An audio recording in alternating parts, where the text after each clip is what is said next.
ಮನೋಹರವಾಗಿತ್ತು. ಯಾವಾಗ ಅವಳ ಸುಂದರತ್ವವನ್ನು ನನ್ನ ಕೈಯಿಂದ ನಲಗಿಸುವೆನು ಅಂತ ನನ್ನ ಮನ ಅತ್ತ ಇತ್ತ ಓಡಾಡುತ್ತಿತ್ತು.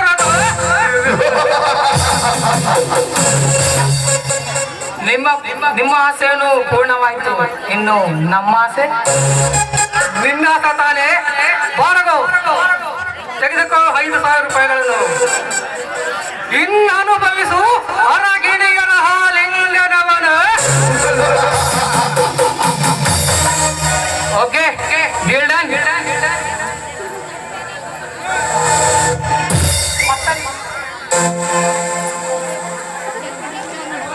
ತಮ್ಮ ಸುಖವೇ ನಮಗೆ ಸ್ವರ್ಗ ಸುಖ.